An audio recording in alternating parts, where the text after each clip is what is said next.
On mute.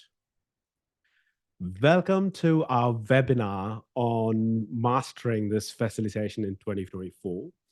And this webinar is about separating the myths from reality. But without further ado, thank you for everyone who has joined this webinar personally. And on top of that, I'm quite excited to welcome this new year. And for all the friends who have joined from global or from all over the world, welcome. As we are kicking off this journey, just in the chat window, type in the name of the city you're dialing in from. So at least we know that you can type in, and I can see your messages through this session for the next 20 minutes. Ooh, we got some colleagues from India. We got colleagues from London and Toronto, Canada, from Georgia. Hello, hello, hello. So without further ado, let's have a look at this webinar and who's this for. This is mainly for, this webinar is for diverse sectors who aim to elevate their facilitation skills. And it's ideal for any team leaders or managers or trainers, coaches, and professionals requiring to effectively communicate. And this session is precious mainly for people who want to bring people together and get stuff done, because in the name of facilitation, it's all about it. Let's dig into it. So this webinar has been recorded. And if you need a copy of the slides, all you need to do is drop in a note to hello@Leadership Tribe, and we will email a copy of it for you. And quick high-level structure of this game.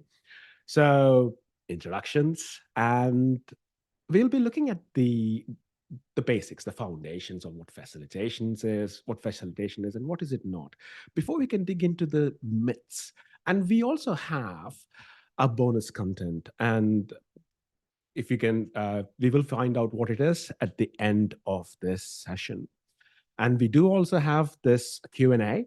If you have any questions, feel free to drop your questions in the chat window, and we'll be more than happy to go through them as well.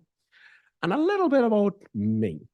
My name is Krishna Chodipelli, and in my free time, I do love to kayak with my little man here.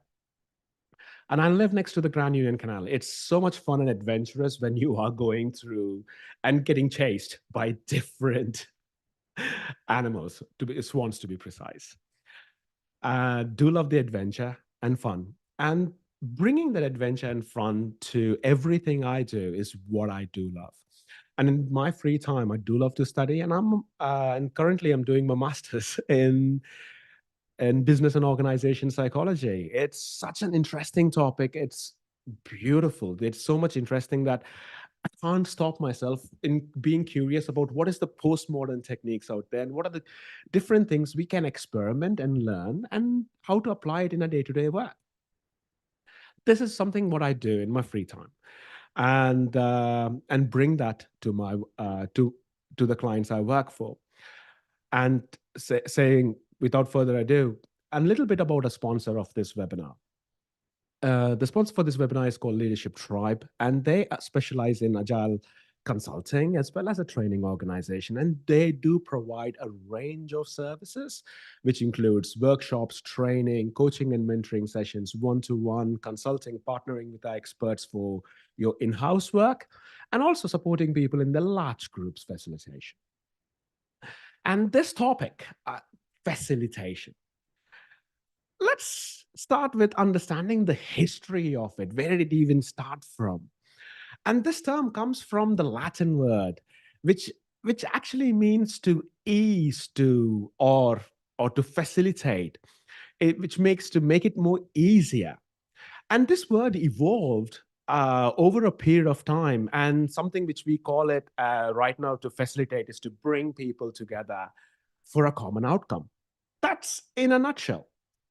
So, out of curiosity, do you facilitate those meetings? Type yes, and double yes if you feel that there are too many meetings in the chat window, please.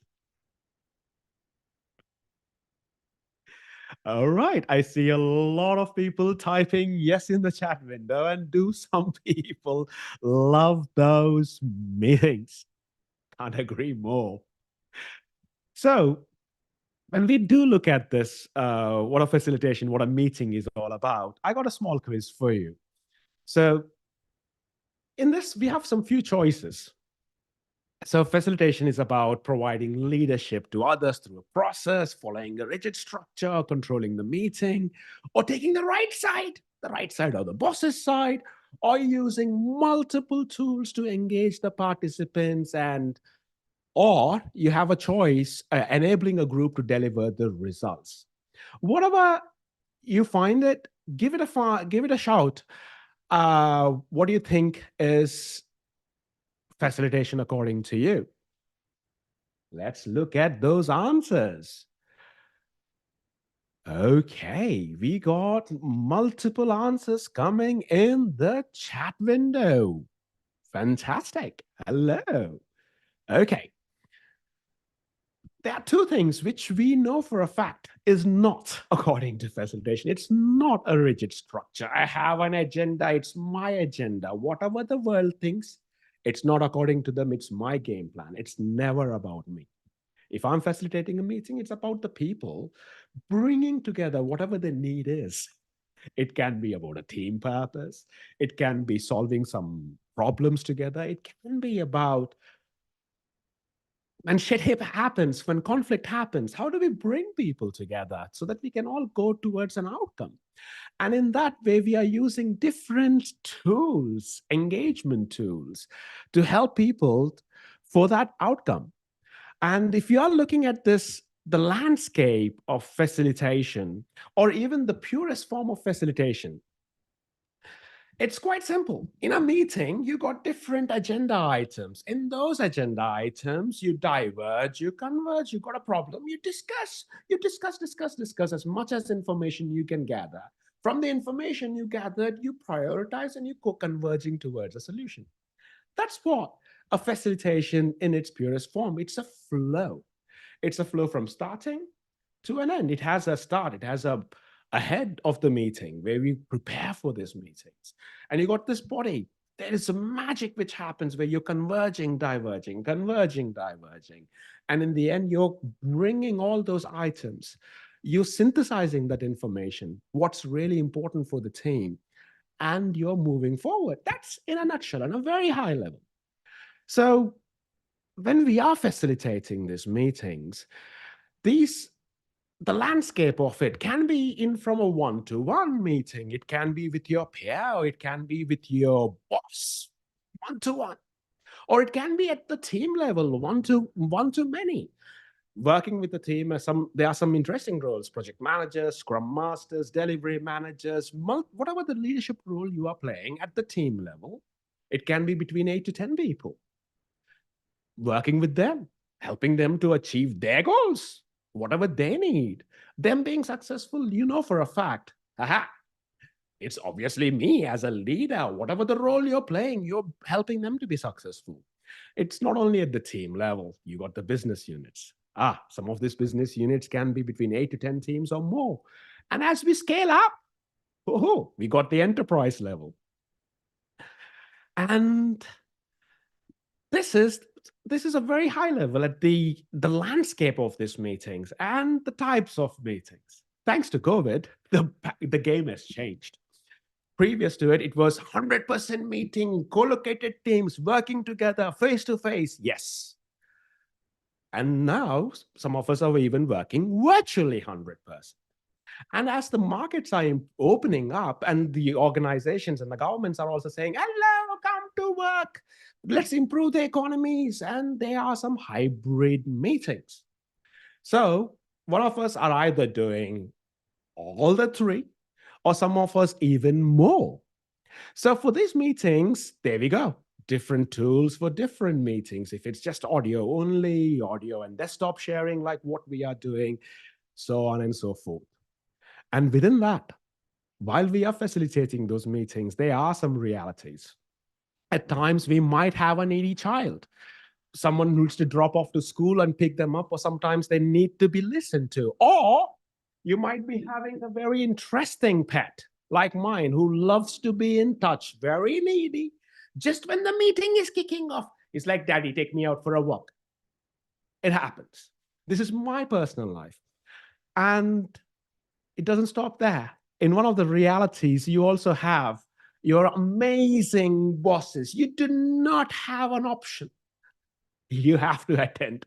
Or it can be a boss from your home, or it can be a boss from your work. Whoever the boss is, you know who your stakeholders are. With all those things, who? The myths, the greatest myths of facilitation. And these are some of them I have come across, and I even experienced it personally. Let's have a look and see if you have come across them.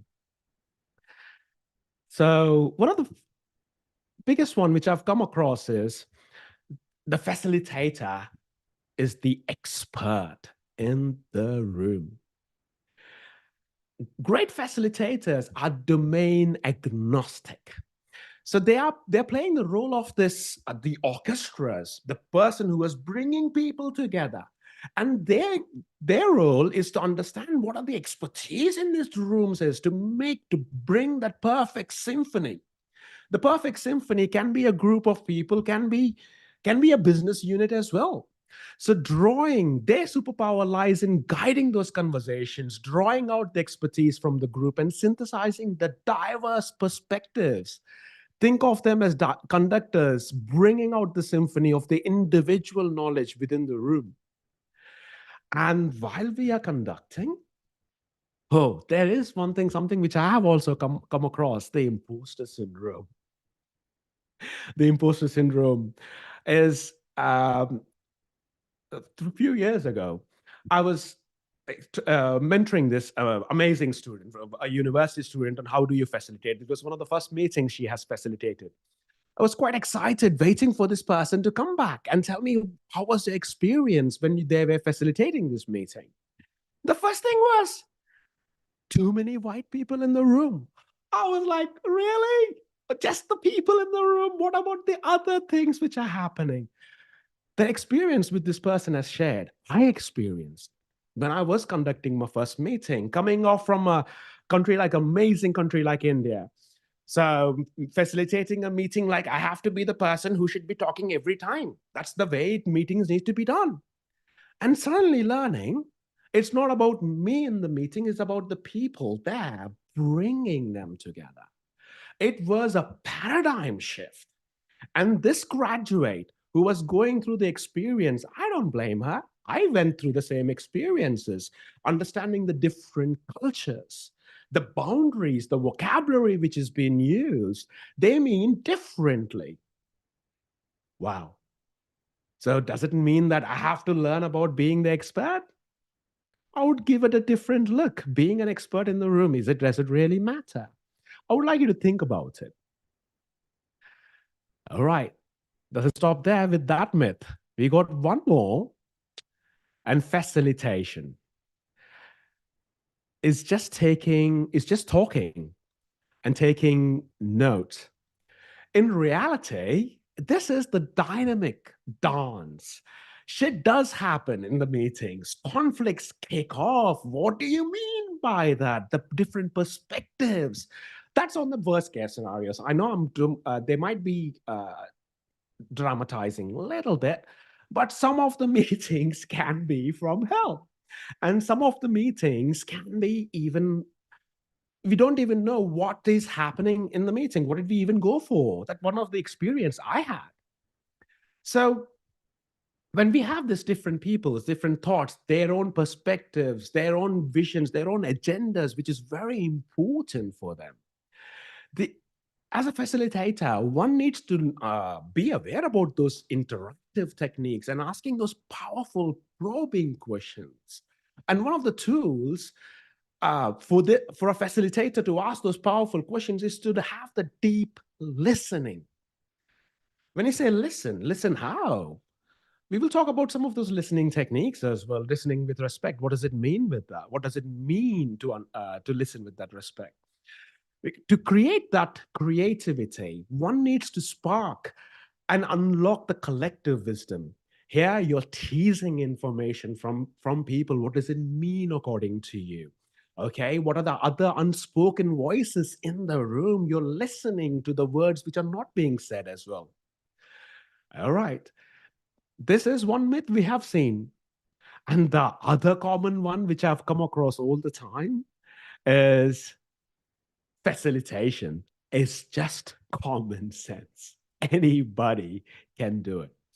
In reality, while anyone can facilitate a basic meeting, but effective facilitation skills takes honed skills and practice. It's just like me learning to practice my ukulele.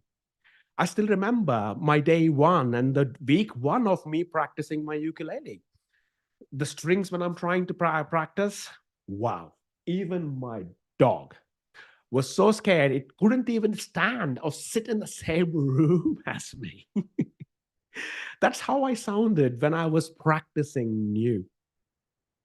So it comes with this practice of navigating these complex dynamics and crafting those interventions to move the group towards as if they are coming towards as it's a flow of ideas, flow of experiences coming together, and and unlocking these people, the participants' potential as a group. So this does take practice, and there are tons of companies and there's tons of literature out there which talks about how a facilitator can do it because it takes practice. And the recent research, even from TED, which shows that when we are facilitating, 9 out of 10 people daydream in those meetings. When those daydreaming is happening, what skills can you use to bring people to say, hello, check it out, what are we talking about? And it doesn't stop there. And these myths also comes down to this facilitation. It's only for a formal settings. It's only for large group whenever we need to have those things. Modern facilitation adapts to the different sizes and the context. Think of all those brainstorming sessions for the small teams, the conflict resolution in one-to-one meetings, or even guiding virtual discussions across these various continents. The essence of this facilitation is guiding these various ideas, these various thought process, and bringing those people from various boardrooms, or it can be from a brainstorming cafes as well. So it doesn't need to be in a boardroom. It can be a meeting. It just walking down the corridor with a colleague. So just to summarize, these are some of the top 4 myths which I have come across, but there are many. Because here the facilitation is not static or rigid, because it can be shapeless, it can be formless like water, and it can adapt to different situations. And it also can adapt to the different leadership styles or the attachment styles which we have seen some of them, the styles which we have come across. And there's a beautiful literature which talks about the attachment styles and can be categorized into 4 groups. Very simple. Some of them are secure, the secure style, where we are quite secure in the way we facilitate those meetings, bringing people together, or anxious about how we're going to present ourselves or appear in front of the meetings, avoidant of those conflicts which are happening, or even being fearful about the approaches we are taking. Attachment theory, the history of this attachment theory comes from 1920s, which was actually started with this, coined by this British psychiatrist John Bowlby in the 1950s, and it has its criticism as well. And the criticism in the early days talks about the infants and the caregivers and the lasting impact on the emotional development. And the various research and the history, the various research which digs into various paradigms. It's just not about the initial caregiving. It's also the way we nurtured and we grew to bringing those beliefs.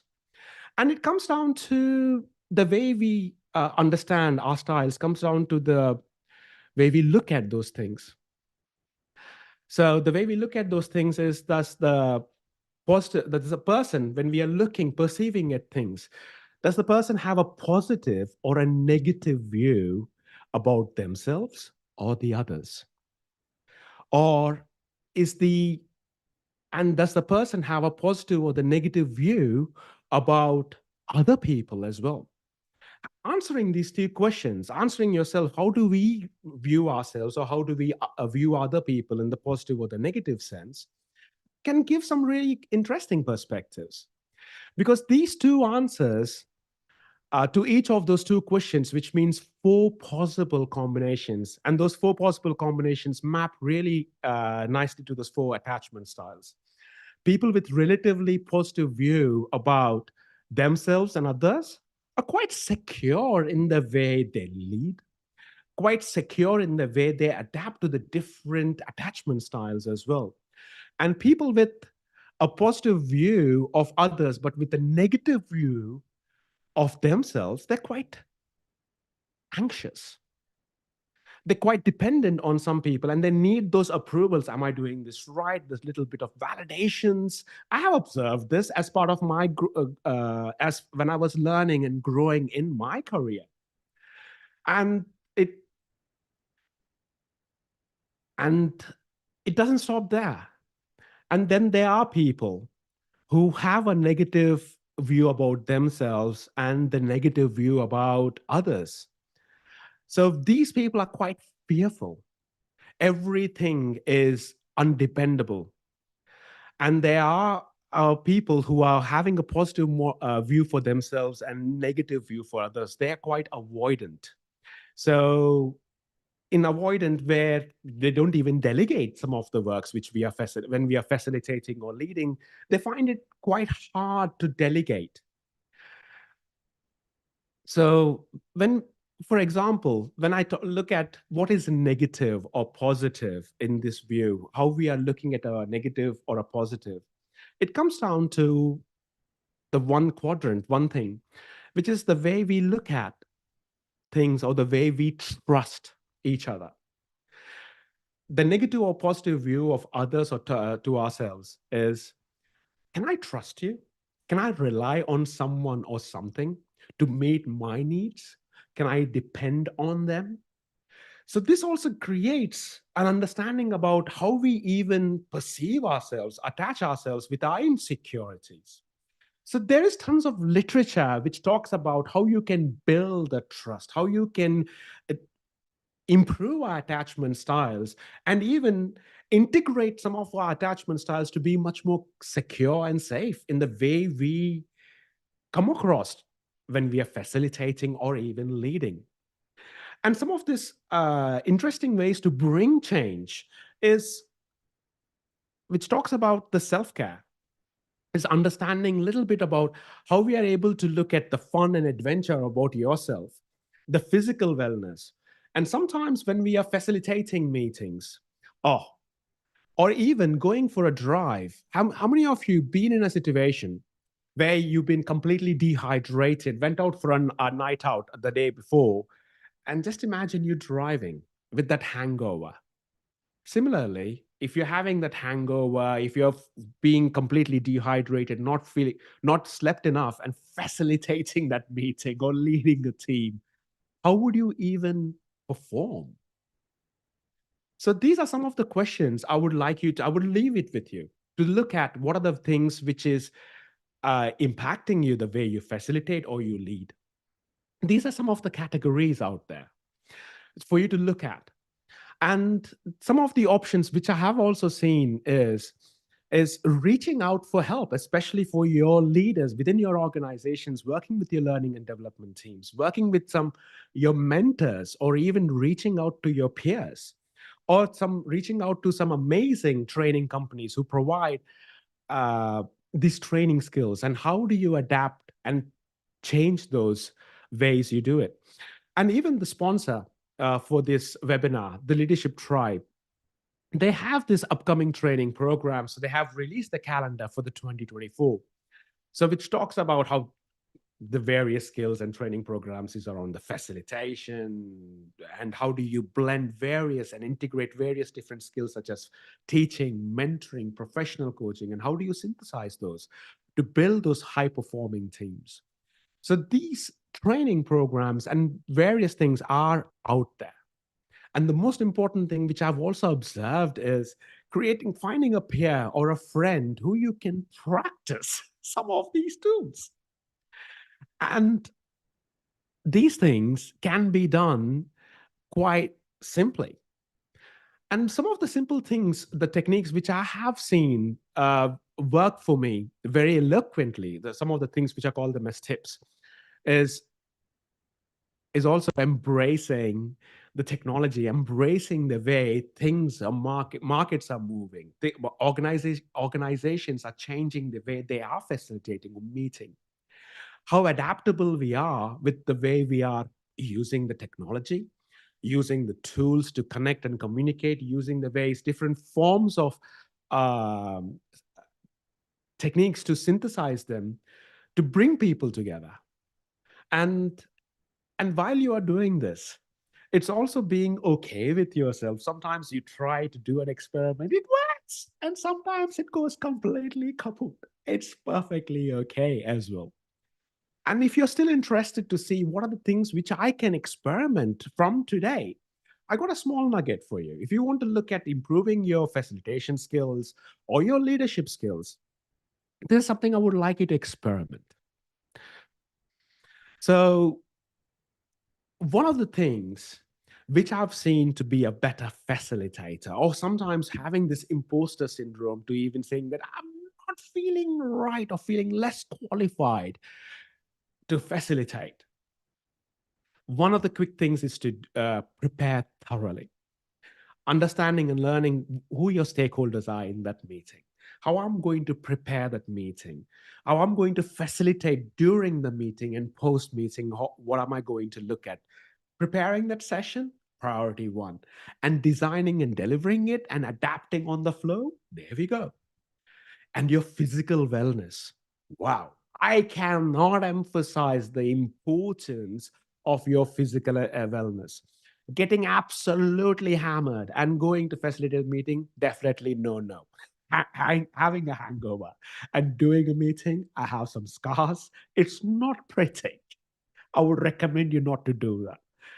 Having a good rest, being hydrated helps. And getting a mentor for yourself or a trainer to support you in your journey. Wow, I cannot emphasize the importance of it.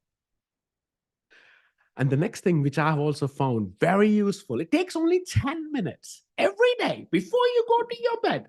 All you need to do is take a pen and paper, sit down, and write down your thoughts you had for your day, your emotions. Takes 10 minutes.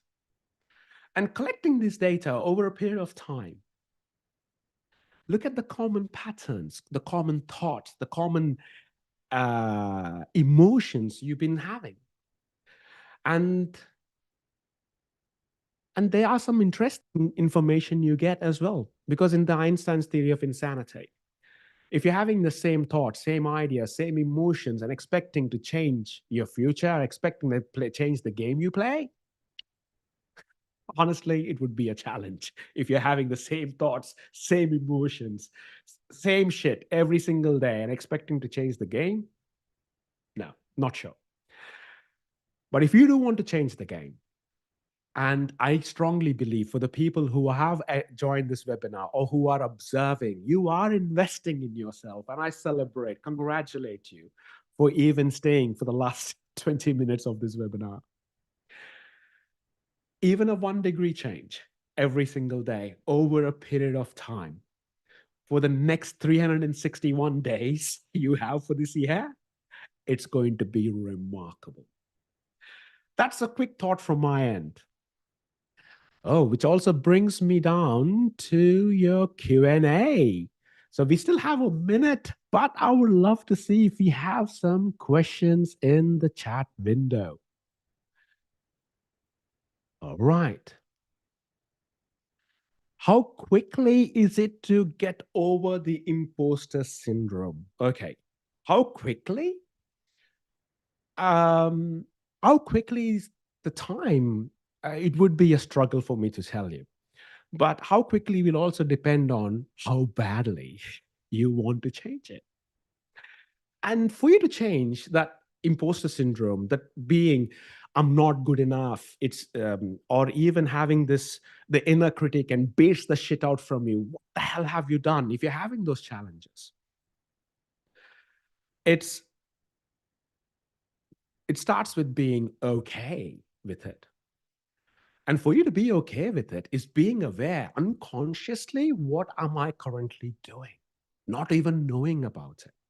The moment you become conscious, you have choices. You have choices, options. And some of the mentees who have been coaching and mentoring right now, they've been doing small experiments and keeping a record on how it's been impacting them. So ask yourself every single day, is this day better than yesterday? This meeting, was it better than the last meeting I had? Even if it's a 1 degree, there's something I would like you to investigate. And give me a shout and reach out to me on LinkedIn, or drop a note to hello@Leadership Tribe. I would love to hear your stories from you and love to hear what is working for you, importantly, as well. And if you'd like to know more about some of the stories, feel free to reach out to me. And on that note, longest way up, shortest way down. Have a lovely new year and a great weekend ahead. Speak to you soon. And thank you for joining us. Bye bye.